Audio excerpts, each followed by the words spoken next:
In this session, we're going to take a few minutes to talk about different responses that your church might need to implement because of the COVID-19 virus. Right now, as we're making this video, none of us know exactly what it's going to be like in a month or two when we get to June or July. And so some churches are already changing their plans. And so first of all, I want you to understand some options that are available. Now, let me prelude this by saying, if you have a Bible school that's planned in June, right now what I'm seeing is people are rethinking and they're saying, well, we'll push our Bible school back to the end of summer, or we'll push our Bible school back to maybe fall break, or maybe we might do a Christmas Bible school and not do anything in the summer.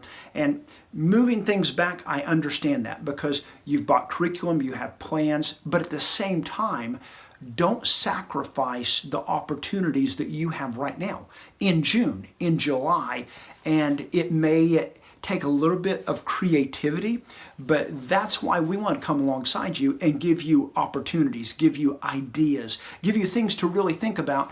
So maybe you do push back what you had planned for Bible school to a later time, but it doesn't mean that you still can't do something right now in the time frame that we have, when you would have been doing Bible school anyway. And that's why we've named this session, Pursuing Your Most Important Summer Ministry Opportunity. Now, you know the value of Vacation Bible School. This is where a majority of kids are saved throughout the year. Most of them are saved during Vacation Bible School. Now, I'm not saying it should be that way. I'm just saying that is statistically a reality. So we don't want to pass up that opportunity. So here are a few things that you can do, depending on the level of what's going on in your community at the time. And so level one would be that you're shut down. Right now as we're making this video, everybody has these stay-at-home orders, different states, different ways, but we're not supposed to be out. There's social distancing, 6 feet apart, from anybody standing in line. Movie theaters are closed. Churches right now aren't meeting. Everybody's doing everything online. And so a different time than what any of us have ever known. That means you may need to plan a Bible school that's different than what anybody's ever known too. And it's okay. And it's okay to think outside the box. So here are a few options for you to think over. You've seen churches doing drive-in churches. Well, have you thought of doing a drive-in Vacation Bible School where families, it makes it more family, families come, they park. It would be a lot like doing a church service, except you would want to make sure that what you're doing engages the entire family. And so moms and dads, they're going to enjoy it, have fun, they're going to laugh, be a part of it. It's going to be interactive. The kids will be a part of it too. And there are all sorts of creative ways that you can implement what we already have in the Bible school training, implement that onto a stage to do in front of an area where cars park. And lots of ways that they can hear. Sound system, roll down the windows. Now, being summertime, it's going to be hot. That means that you would want to do it later in the evening. You do not want to do it when it is hot, hot, hot, because they're not going to leave their cars running. And if they did, it's going to create noise that you're going to have to overcome. So you're going to have to push it back until it is later in the evening. And you want to make sure that you watch those temperatures, because there does come a point. Now, I know in summertime, people do pull up. They still go to drive-in theaters. Even as a kid, I remember going to drive-in theaters in the summertime, but people are less likely to go to where they're going to be burning up and hot and sweaty. And so advantages and disadvantages, things to think through. Another idea is to do an online Vacation Bible School.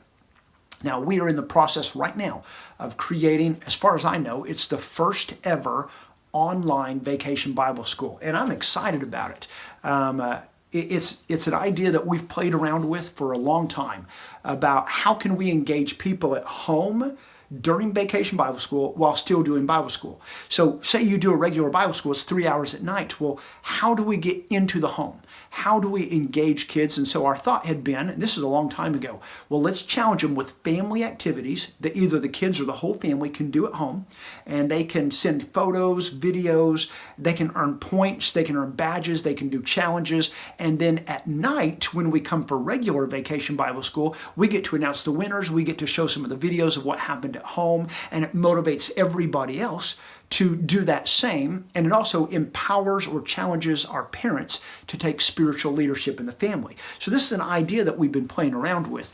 Now, not to the scale that we're doing it now, because what we're doing now is every day we're going to give about 15 different challenges. Now, one challenge is going to be a Bible lesson. One challenge is a memory verse. One challenge is a family activity. Now, if it's a child by himself, he could do it by himself, but it's really meant for the whole family. It's a family activity. And then there's things they can unlock. And so at certain points in the videos, and the different things that are going to engage them at home online, they will be able to unlock a riddle of the day or a joke of the day. And in family challenges, like one, they're going to get blankets and pillows and they're going to build a family fort. And then inside, and this is all facilitated, inside they're going to read Psalm 56:3. When I'm afraid, I'll trust in you, Psalm 56:3. And they're going to talk about how God is our fortress. You know, not like this tent thing that's going to fall down in a minute. God is a strong fortress. And so we want them to take a picture of that fort, and we want them to send it to their Bible school leader. Now, the way we're setting up this curriculum is every church can have their own individual Bible school on our database. It keeps track of the points.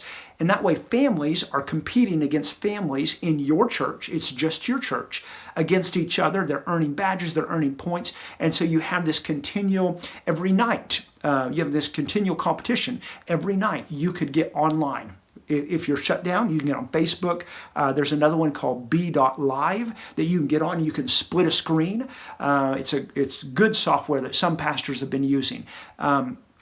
You can get on there and you can live announce winners, give points, review the verse of the day, the Bible story of the day, give away prizes from local community stores that you can give away, Walmart gift cards, and maybe you give some of those away for the videos and the photos that have been sent in from the challenges. And I mean, it's a very fun thing. Now, it sounds like a lot, but you have to understand, because it's online, all of this is automated. So basically, you would subscribe to it, and you would have a leader's dashboard where you can track what your families are doing, and you can award extra points. And then you would communicate with your families about what's going on. And during the day, if you wanted some of your leaders to actually call families and to give them an extra challenge, and if they do it, extra points, so you can customize this to meet your needs. And then at night, you do something live to motivate the families, announce the winners, review the spiritual points. I mean, it is coming together as a fantastic package. And so I'm excited that it's something that our ministry is going to be able to offer. But that's just one option that's available. So a drive-in Bible school is one option. An online Bible school is another option. Then, if you didn't want to do things throughout the day, you could just do something live yourself. Just every night, we're going to do something live. I want to encourage you, if you do that, do things that are going to engage them at home. And you can even take ideas that we've used in this online Bible school. There are challenges where we do something and at home they do the same. And for example, one of them, if I remember right, is a card trick. And it's a card trick where they get a deck of cards and it's right there in front of them. And all they have to do is what I do. And that trick will happen right in front of their eyes without me ever touching the cards, because I'm not in their living room. But they do it right there. It's hard to wrap your mind around how they can actually do it, and they do the trick on themselves without even realizing how it's working. And so to find things like that where you are doing it, they are doing it with you, but what's happening is actually happening in the room with them. That's how the kind of engagement that you want to get, that you want to find. If you're just going to do something live with your students, maybe for several evenings, but that's another option as well, that you can do something like that, like what a lot of pastors have been doing currently. You can do a Bible school parade to promote, or you might do it just as as a part of celebrating. And so, cars go down. We had a protest parade go by our house earlier today or yesterday, honking their horns. It gets people's attention. We looked outside, what's going on out there. And so you might check with your city to make sure it's okay. You want to make sure that you're good with all the ordinances. But there's an idea there as well. People might think you're protesting. So you want to be careful. Make sure it's clear that what you're doing and what you're about. So if everything is totally locked down, you're going to be very limited in how you can connect individually, but at the same time through technology and by engaging people by phone, by video live, by doing an online Bible school or things like that, you can still have a fantastic discipleship week with your kids and your families. So I want to encourage you, don't give up. Don't just go, we're just going to push it back. That's the easiest thing. And it would be the easiest thing, but the question is it the most effective thing? And that's what you've got to pray about. That's what you've got to think about. And that's what you've got to look through. If things have loosened up and you're able to meet maybe in small groups, right now, we can meet in groups of up to 10. Now, I'm told soon it'll be up to 25. If you can meet in small groups, you might look at doing a staggered Bible school. You could do it at your church and just have, different ones at different times. I've heard some churches talking about maybe staggering it over several weeks. And so, for these 3 days, first graders are going to be here. And these 3 days, second graders. And these 3, that would be, to me, that seems like a lot of work. But at the same time, you're going to have small groups. You're going to be able to connect with those kids in a very individual way. Another idea is to run multiple front yard Bible clubs. Now, I'm not sure if I'd call it that. We've been calling it front yard fun. Not backyard, because you want them visible. You want it out in the front yard, small group, 10 or less. And you've got to be careful to know what kids are coming, and you want to leave enough room that they could invite some friends, because you don't want to cut that opportunity off. And so Front Yard Bible School, in these training sessions, we're going to provide you with some lessons that are very easy to do. Because if you're doing a front yard style Bible school, for one, I want you to understand it doesn't need to be long, like 3 hours long, like a regular Bible school might be. We're talking an hour. And a lot of this is going to be up to your leaders, which will naturally be the parents of the host families. And it wouldn't have to be them, but they're going to play a role. And so it could be a leader that goes to the house, but then you're adding an extra person. So if there are parents that are willing to do it, that would be fantastic. Snacks is something you're going to have to think through. Do you want to bring them over, provide snacks, or do you even need snacks? I would say crafts, don't do crafts, because you're talking about more things you're going to have to take, and then where do they put them, and this is somebody's house, and it's in the front yard, and crafts, in my opinion, becomes a dilemma. And so I would say skip crafts. Instead of doing crafts, do games that have a spiritual point. And in the training sessions, you'll find a host of games listed on those audio sessions that you can play that have spiritual points. And so make the most. I would say teach. The pattern I would use would be do a very interactive, fast-paced, fun Bible lesson, kind of like the ones we're going to provide in the curriculum that we're giving you. And then do something active. Do a game that ties in a spiritual point. Then come back, do the memory verse. Teach them hand motions. Then come back, play a different game, and then have a prayer time and review time at the end. Now, all of that would take 45 minutes to an hour, maybe. And in there, if you're playing a game, kids are going to get thirsty. So even though you may not have snacks, you might want drinks, or an easier alternative might be to have popsicles. Because what that does, it's easy to carry, they're frozen, they start melting down, they cut, kids enjoy them, they love them, but it also quenches their thirst. And so popsicles are a great alternative. You might, have water, have popsicles, have a couple of things at different times. Popsicles are another good thing to do while you're having a conversation.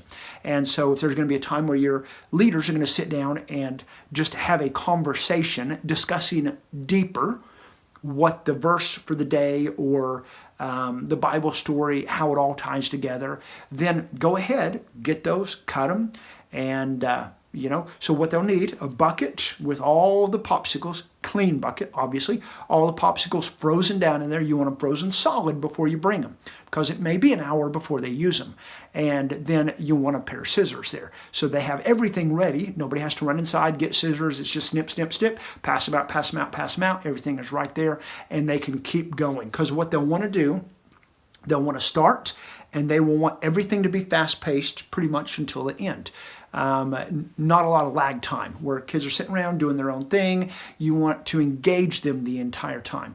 Encourage them, learn their names, get to know them, build a relationship with them. If parents are dropping them off, there's going to be a social distancing thing there where, they're going to have to make a call, but I personally would want to go up to the car as close as I felt like they were comfortable with, maybe ask permission to say, hey, can I come over and talk? Would that be okay? And maybe stand a few feet back. I just want to introduce myself and let you know that I had a great time with Johnny today. He did fantastic. Always look for a specific.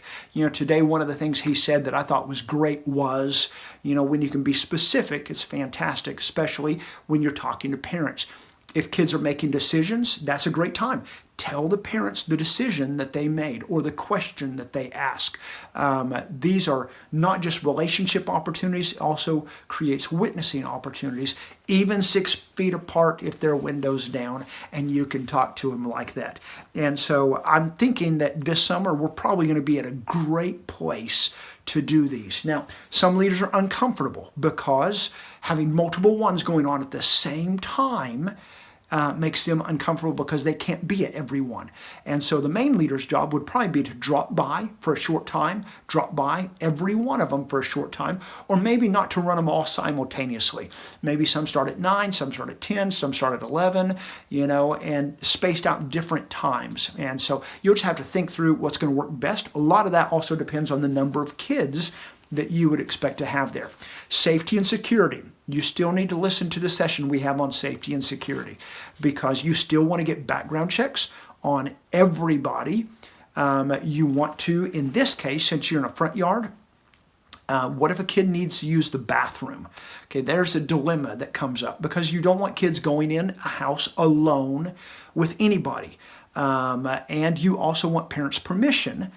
So one of the things you want to do on registration is if they just let them know that ideally you're going to keep them in the front yard the entire time. But if they need to use the restroom, there will be a restroom available, but they will never be in the house alone with an individual. And you can figure out the phrasing that would probably work best for the parents that you have. But you get the gist of that. You want to make sure that you cover all your bases as far as security. And when I say cover your bases, I'm not talking about for the sake of the church. I'm talking about for the sake of the kids, because the goal is to keep them safe and also to help parents who don't know maybe the leaders at this house. They may go to your church, but they don't know these people, to make sure that they are comfortable and they feel secure enough to let their kid come to the activity and event.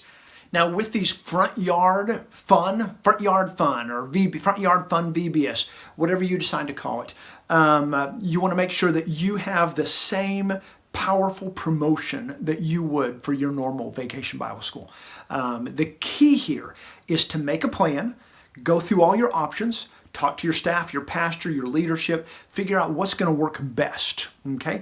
And so make a plan, and after looking at your options, and then you want to clearly communicate that plan to those involved, to those that you want to be there, and then to your community as well.